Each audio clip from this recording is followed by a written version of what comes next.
0 calories and 100% natural. New Splenda Stevia, made from the leaves of the stevia plant. Since being awoken by atomic bombs, Godzilla has lit up the silver screen. But his looks seem to be ever-changing, starting with the original. Let's go through his theatrical looks and story. Animated. In his first ever appearance, Godzilla has small arms, thick legs, and dorsal plates down his spine. His pupils are tiny, and he has fangs and pointy ears. After attacking Japan, he gets disintegrated to bone.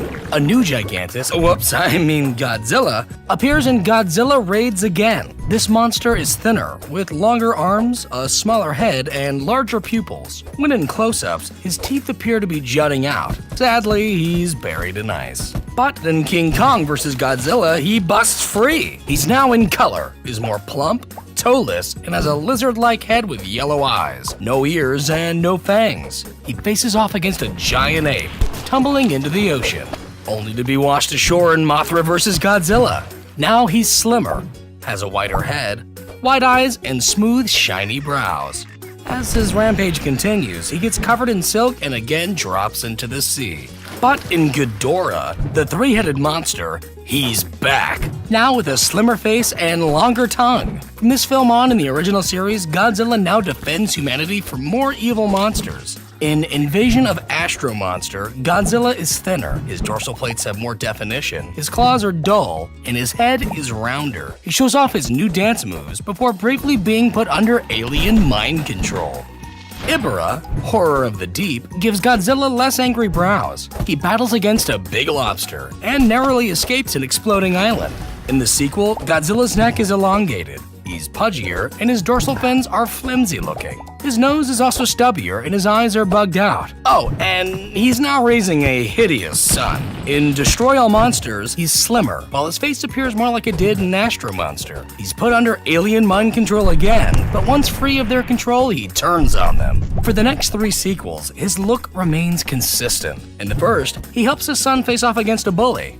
However, this all takes place inside the dreams of a young boy, so moving on. Next, in Godzilla vs. Hedorah, he opposes a pollution monster, and when curled up like a shrimp, he can now fly backwards.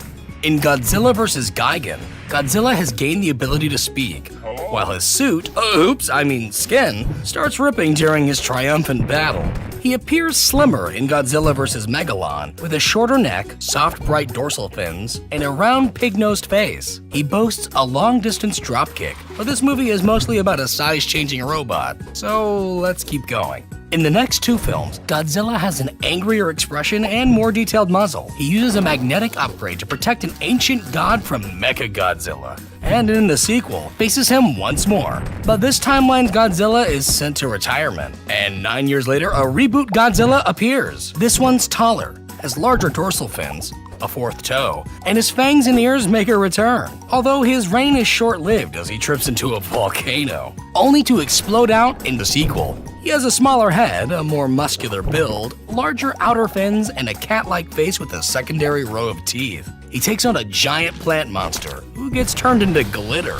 In Godzilla vs. King Ghidorah, his original form, the Godzillasaurus, is taken out of the 1940s and exposed to modern-day radiation, turning him into a taller, muscular, and angrier-looking Godzilla. He fights Mecha King Ghidorah, and then gets dumped into the ocean. In Godzilla vs. Mothra, he's thinner, his dorsal plates are rearranged, and his neck is more ribbed. His head is flatter, and he has golden eyes. He battles against Mothra and Batra, and once again is plunged into the ocean and locked in by Mothra's magical powers. But somehow, in Godzilla vs. Mechagodzilla 2, he's back. He has slimmed down shoulders and slimmer legs. He's also raising a blue-toned baby Godzilla. This time he's defeated when his butt brain is destroyed, but he's easily revitalized just moments later. Godzilla vs. Space Godzilla features the bulkier original with less detailing in the neck and larger eyes, Godzilla Jr., who is taller and chubbier with a greener color scheme, and a large flying blue crystallized Space Godzilla, who gets obliterated. In this timeline's final film, Godzilla is glowing orange and his son now looks more like a hunched version of his father. When the original Big G has a meltdown, his son absorbs the radiation and turns into the new Godzilla ready for action. But the series would be continually rebooted, dropping him altogether. The first American Godzilla appears as a large mutated iguana with blue dorsal spines and a hanging dewlap.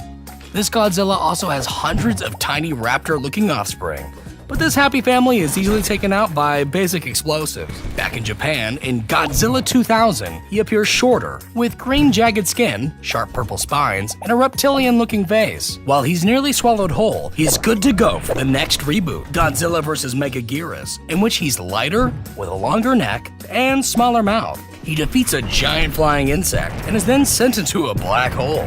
In Giant Monsters All-Out Attack, Godzilla is formed by the ghosts of vengeful World War II victims. He has smooth charcoal-colored skin, white dorsal fins, and a hunched neck. His face is less lizard-like, with pure white eyes and no ears. But this Godzilla is mutilated by a drill missile, leaving only his beating heart behind. The following reboot, Godzilla against Mechagodzilla, re-adds the jagged design elements and introduces a more wolf-like face. In the climax, he's blasted by a beam, adding a visible scar to his chest for the sequel, Tokyo SOS, in which he's covered in silk and again flown into the bottom of the sea. Godzilla Final Wars features a taller, smoother, and more slender Godzilla, with longer ears and red eyes. This Godzilla fights against a multitude of creatures, including an upright standing 98-Zilla. Then he and his hideous son head back to the ocean. In Shin Godzilla, he's first shown as a light-colored and armless creature, but quickly evolves, growing tiny arms and becoming more red with bloody accents. His massive main form is darker with a much longer tail that has a little face on the end. His jaw can unhinge and split apart, and he has a variety of handy new skills. He can also apparently reproduce human hybrids from his tail tip, but he's given a freezing agent, ceasing his evolution. The anime trilogy depicts a muscular, rounded Godzilla with a tree bark-like texture. 19,000 years later, he sports beard-like spikes and grows to his largest on-screen size, easily allowing him to become the ruler of Earth. Meanwhile, back in 2014, a plump American Godzilla appears. This titan has jagged dorsal plates, wide elephant-like feet, and noticeable gills. He comes out of hiding to stop two hideous star-crossed lovers.